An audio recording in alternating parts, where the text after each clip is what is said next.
24 নম্বর হাদিস শরীফ কুল্লু বিদাতিন দালালাহ।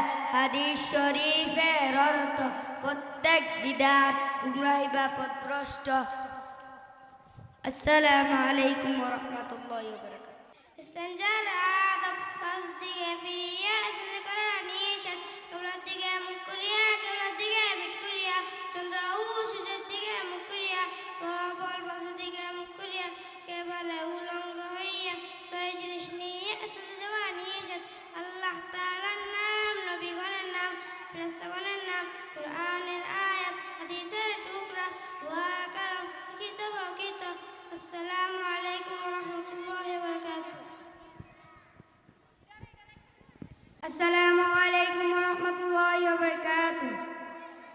মসজিদে প্রবেশ করিবার সময় এই দোয়া পড়িতে হয়, আল্লাহুম্মা ইফতাহ লি আবওয়াবা রাহমাতিক। মসজিদ হইতে বাহির হইবার সময় এই দোয়া পড়িতে হয়, আল্লাহুম্মা ইন্নী আসআলুকা মিন ফাদলিক।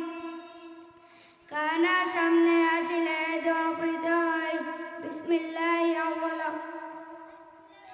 বিসমিল্লাহি বারাকাতিল্লাহ। খানার সামনে খানা। আসসালামু আলাইকুম ওয়া রাহমাতুল্লাহি ওয়া বারাকাতুহু। মাখরাজ হরফ উচ্চারণের স্থানকে মাখরাজ বলে। আরবি হরফ 29টি, মাখরাজ 17টি।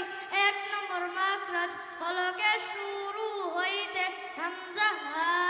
2 নম্বর মাখরাজ হলকের মধ্যখান হইতে আইন হা। 3 নম্বর মাখরাজ হলকে শেষ হইতে ওয়াইন খ। 4 নম্বর মাখরাজ জিহ্বার গুড়া তার বরাবর উপরে তালুর সঙ্গে লাগায়া 2 নক্তা ওয়ালা কফ। 5 নম্বর মাখরাজ জিহ্বার গুড়া থেকে একটু আগে বাড়ায়া তার বরাবর উপরে তালুর সঙ্গে লাগায়া মধ্যখান পেঁচানো কাপ। আসসালামু আলাইকুম ওয়া রাহমাতুল্লাহি ওয়া বারাকাতুহু।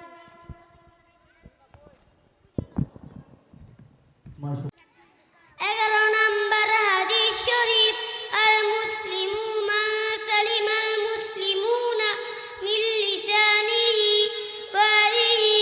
হাদিস শরীফের অর্থ খ্যাতি মুসলমান ওই ব্যক্তি যার হাত মুখ হইতে অপর মুসলমান নিরাপদ থাকে। 12 নম্বর হাদিস শরীফ হুব্বুদ দুনিয়া কুল্লি খতিআ। হাদিস শরীফের অর্থ দুনিয়ার মহব্বত সমস্ত গুনাহের মূল। আসসালামু আলাইকুম ওয়া রাহমাতুল্লাহি